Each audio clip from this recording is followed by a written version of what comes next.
Ya, kami lanjutkan dialog kita malam hari ini. Bu Susi dari LPSK sendiri melihat kondisi psikologis Barada Richard Eliezer hingga malam ini seperti apa?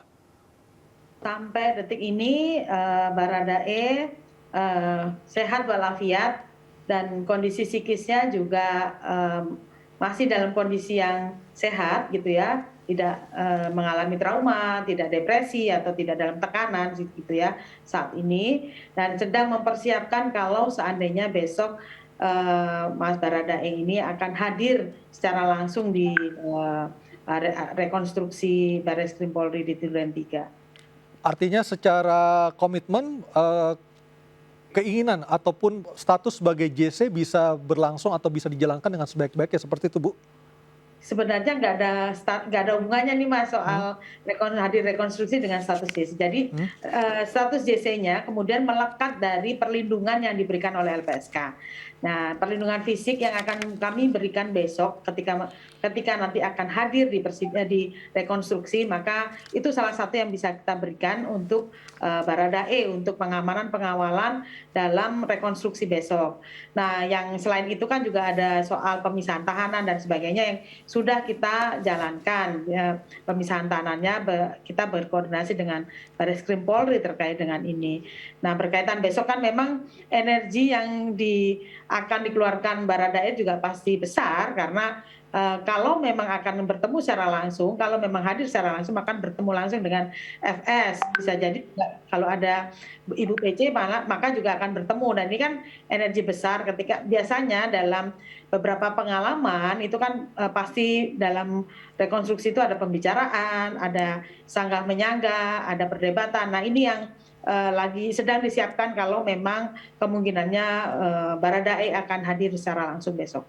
Baik, saya ke Pak Wahyu lagi. Pak Wahyu, dari catatan dari Kompolnas ketika mengikuti jalannya sidang kode etik beberapa hari yang lalu dari Irjen Verdi Sambo, apa saja yang menjadi catatan penting yang bisa dipakai sebagai bahan perbandingan ketika menghadiri rekonstruksi besok pagi? Tadi rekan komisioner yang kemarin hadir, Pak Pujiartono dan Pak Yusuf sudah paparan ke kami.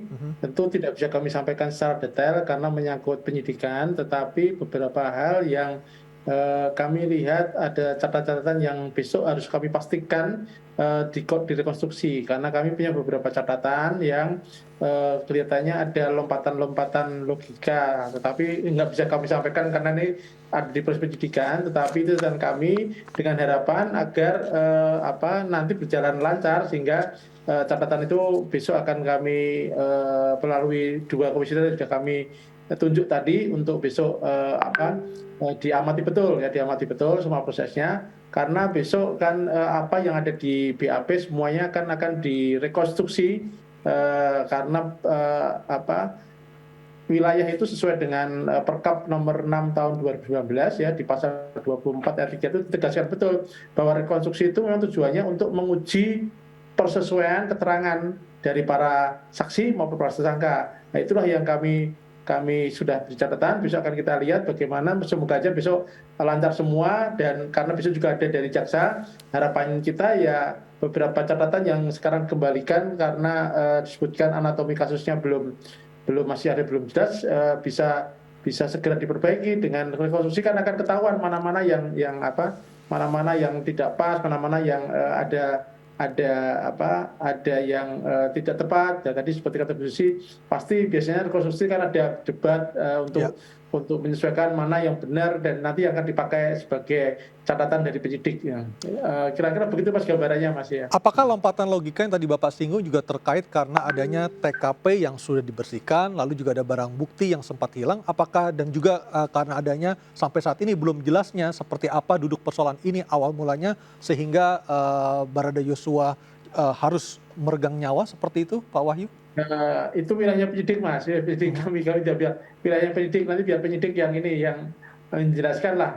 Itu hanya catatan kami saja bahwa ada hal yang harus kami perhatikan betul besok, karena sebagai pengamat kan kami tidak bisa masuk ke dalam proses rekonstruksi. Kami tentu hanya dua orang yang bisa diperbolehkan oleh pihak penyidik. Itulah yang akan menjadi catatan kami, karena saya sudah ke TKP-nya Mas, ruangannya nggak terlalu luas, sempit, jadi memang kalau terlalu banyak akan justru mengganggu proses rekonstruksi. Karena besok kan di Duren 3 di tempatnya rumah dinas Pak Sambo yang akan sebagai TKP, sebagai lokasi yang akan besok ada rekonstruksinya, Mas ya. Baik, Ibu Susi, Pak Wahyu, terima kasih untuk waktunya bergabung bersama kami malam hari ini di MNC News Prime. Kita akan melihat bersama-sama seperti apa besok jalannya rekonstruksi dan kita akan berharap tentunya akan membuka tabir kasus ini seterang-terangnya. Terima kasih Bu Susi dan Pak Wahyu, selamat malam. Mas Aryo, selamat malam. Dan pemirsa, kita beralih ke berita lainnya. Irsal Afrineza Nasution sukses meraih juara pertama dalam turnamen Popsi Pool Circuit 2022 seri 3 yang berlangsung di Pekanbaru Riau. Atlet biliar dari Jawa Barat ini berhasil mengalahkan pebiliar Jawa Tengah Rico Della di partai final dengan skor 9-4.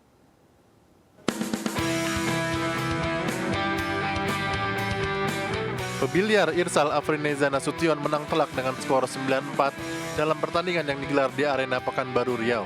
Dengan kemenangan ini, Irsal meraih 200 poin dan berhasil naik ke posisi 2 peringkat ranking nasional dengan raihan total 530 poin. Atas prestasinya, Irsal Nasution sukses membawa pulang hadiah uang tunai sebesar 30 juta rupiah. Atlet biliar asal Jawa Barat ini hanya selisih 80 poin dari Ferry Satriadi, juara Popsi Pool Circuit Seri 1 sebagai pemuncak klasmen. Sementara itu, Rico Della yang menjadi runner-up kini berada di posisi 11 ranking nasional dengan torehan 210 poin. Mudah-mudahan di tahun berikutnya ada seperti ini.